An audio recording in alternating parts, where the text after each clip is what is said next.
러시아어는 저는 그래요. 러시아 선생님한테 제가 미친 언어라고, 왜 말을 이렇게 하냐고.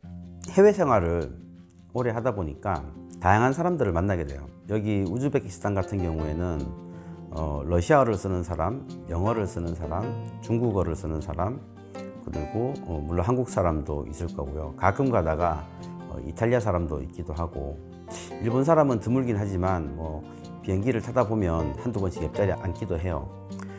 그래서 저 같은 경우는 한 6개 언어를 공부를 한 경험이 있습니다. 그 중에 제가 제일 잘하는 순서대로 말씀을 드리면 한국어를 제외하고 러시아어, 영어, 이탈리아어, 일본어, 중국어, 그리고 한국어를 합쳐서 총 6개 언어인데요. 제가 이런 여러 가지 언어를 공부한 이유는 어릴 때 제가 23살 때 처음으로 외국에서 살아본 경험이 있었어요.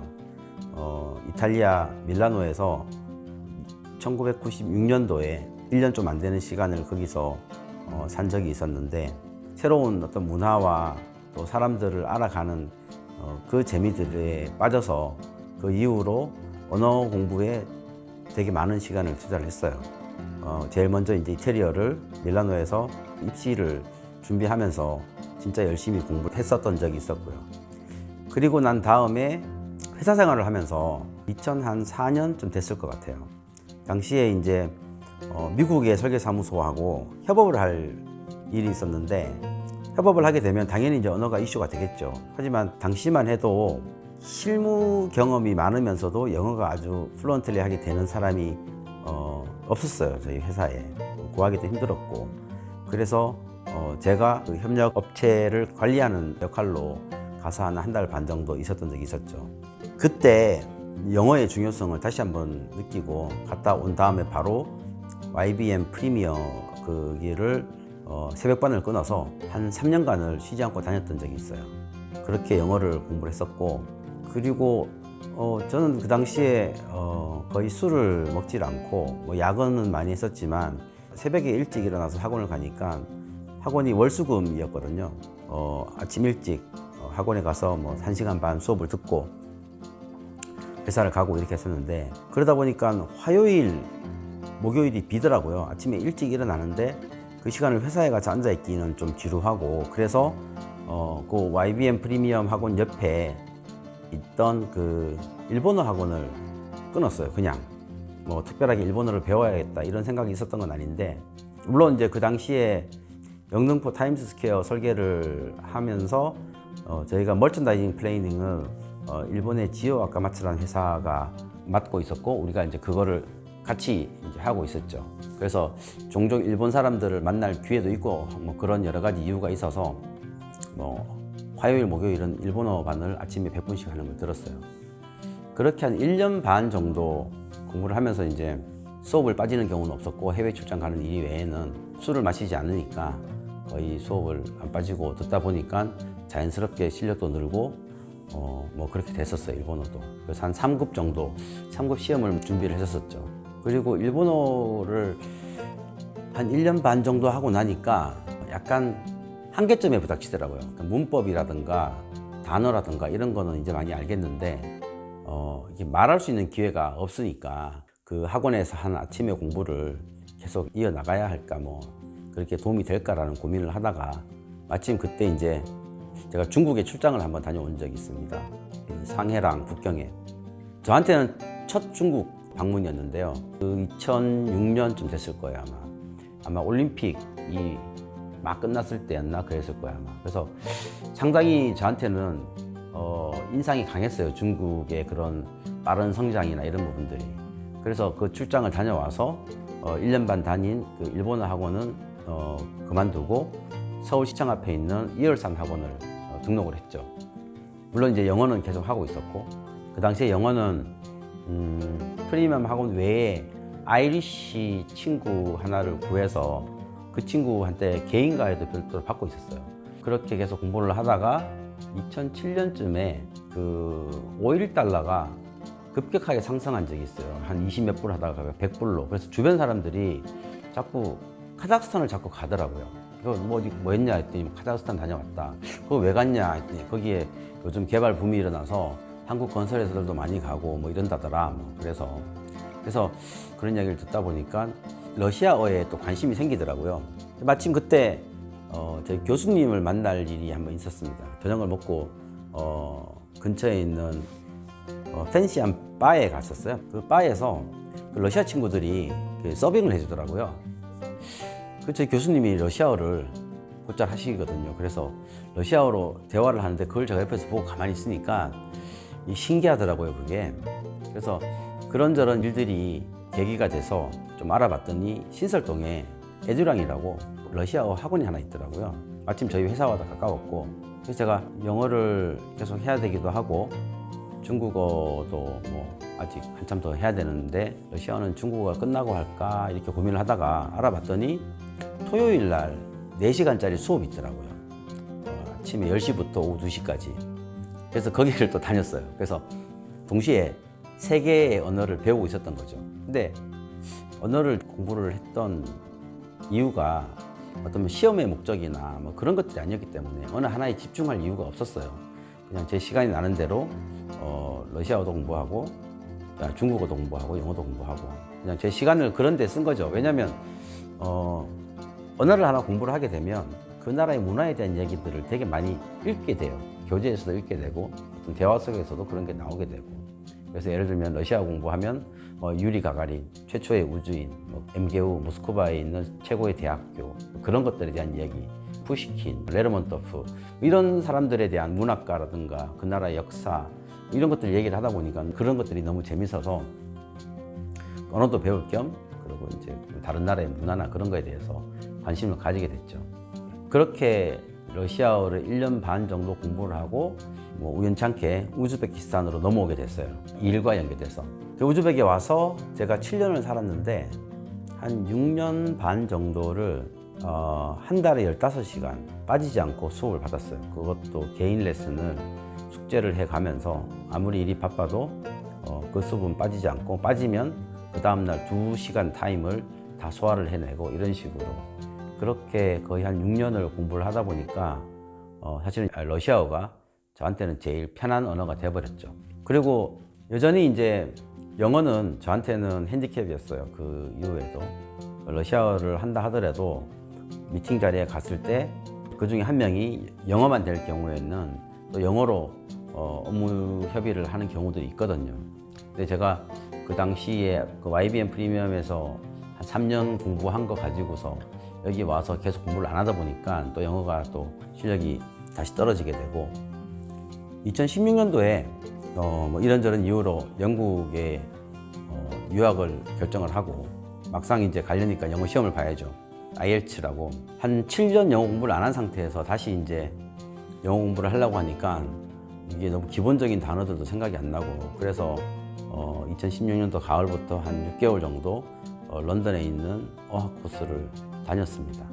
어학 공부는 할 때 저는 항상 이렇게 많은 시간을 책상에 앉아서 저는 공부를 해요. 그래서 그게 TV를 보는 거나 영화를 보는 거나 또는 사람들과 어울리는 것보다도 저한테는 더 효율적인 언어 공부 방법이라고 생각을 했기 때문에 그렇게 한 4개월 공부하고 IELTS 시험 통과하고 이제 거기서 대학에서 공부를 했죠. 한 1년 반 정도. 총 2년을 영국에 있었는데 여전히 영어는 쓰기나 읽기는 아마 다른 언어보다 나은데 말하기는 여전히 어려워요, 저한테는. 그게 영어가 가지는 좀 다른 특징이 있어요. 러시아어도 굉장히 어려운 언어긴 한데 저는 많은 시간을 러시아에 투자했기 때문에 저한테는 좀 쉽게 느껴질 수는 있을지 모르겠지만 다가가기에 되게 어려운 그리고 약간 비정형적인 것들도 많고 그렇게 제가 5개 언어를 공부를 했죠. 순서로 저한테 가장 쉬웠던 언어는 중국어였어요. 왜냐하면 중국어는 문법이 복잡하지 않고 주로는 암기 또는 유형에 대한 반복적인 활용, 응용 이런 것들이에요. 그래서 어떤 한 단어가 어떤 문법적인 상황이나 그런 시제에 따라서 바뀌지가 않아요. 오히려 다른 걸 추가하거나 그러면 되는 거니까. 반면에 일본어나 러시아어나 이태리어는 바뀌어요. 주어가 어떻게 되느냐에 따라 가지고 동사의 형태가 바뀌고 우리나라 말은 그렇지 않거든요.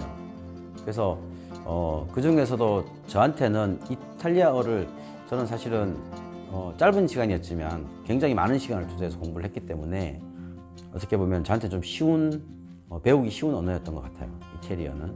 그래서 중국어 다음으로 저한테는 쉬운 언어였고, 그 다음에 어려웠던 언어가 일본어.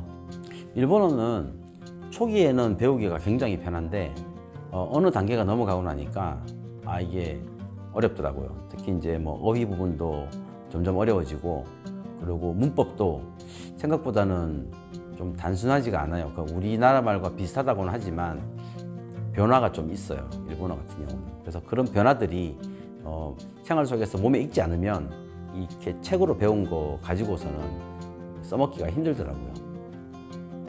일본어 다음으로 어려운 게 이제 영어.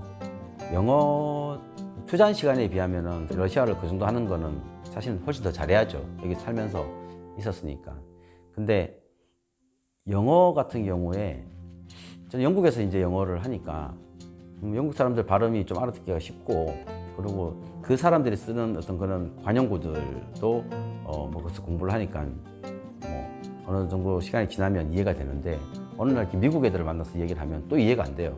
발음도 안 들리고, 그리고 젊은 친구들이 쓰는 약간 특수한 표현들, 이디엄이라 슬랭 같은 것들, 그런 것들도 잘 이해가 안 되고, 그러니까 같은 영어지만 약간 달라요. 그래서 영어가 어쨌거나 저한테는 어렵더라고요. 그리고 가장 어려운 언어가 러시아어. 러시아어는 저는 그래요. 러시아 선생님한테 제가 미친 언어라고, 왜 말을 이렇게 하냐고. 단적인 예를 들면 러시아어는 이름도 바뀌죠. 알렉산더, 사샤, 사시카, 뭐 이름도 막 바뀌고, 동사도 인칭에 따라서 바뀌고, 명사도 격에 따라서 바뀌고. 그래서 제가 알기로는 바뀌는 게 36가지 포맷으로 바뀌어요. 시제에 따라 가지고, 격에 따라 가지고, 인칭에 따라 가지고, 그렇게 계산을 하면 36가지의 다른 폼을 가지고 있기 때문에 얼핏 봐가지고 이게 어떤 어원에서 나온 동사인지를 알 수가 없는 그런 경우들이 많아요. 그래서 러시아어가 가장 어려운 언어인데, 어쨌거나 저는 운이 좋게도 제일 어려운 언어를 쓰는 나라에서 사는 바람에 저한테는 러시아어가 가장 편한 외국어로 자리 잡게 됐고요. 이렇게 제가 6개 언어를 기본적인 회화 정도 수준에서 실무적인 업무라든가 학술적인 작업들이 가능한 정도까지 배우게 된 과정에서 제 나름대로 배운 노하우라고 하면 저는 일본어 얘기를 해요. 일본어에서 배우다는 말하고 익히다는 말하고 두 가지를 다르게 쓰거든요. 그래서 예를 들면은 과학, 국어, 문학 이런 거는 공부하다, 벤교라는 말을 쓰는데, 언어는 다른 말을 써요. 벤교라고 쓰지 않고. 그래서 우리가 배운다는 것과 익힌다는 것이 있는데, 언어는 익히는 거죠. 배우는 게 아니라. 익힌다는 거는 결국은 시간을 투자를 하는 거고, 반복적인 연습을 하면 자연스럽게 누구나 할 수 있는 게 바로 익히는 일들이죠. 그래서 제가 누가 나한테 물어봐요. 한 번에 3개 언어를 공부한다는 것이 가능한 일이냐. 저한테는 가능했던 거는 뭐냐면, 제가 어떤 정해진 시간을 두고 공부했던 게 아니라, 또는 어떤 특별한 시험을 목표를 두고 공부했던 게 아니기 때문에 첫 번째로 그게 가능했던 거였고, 두 번째는 저는 일찍 잤어요. 술을 안 마시고.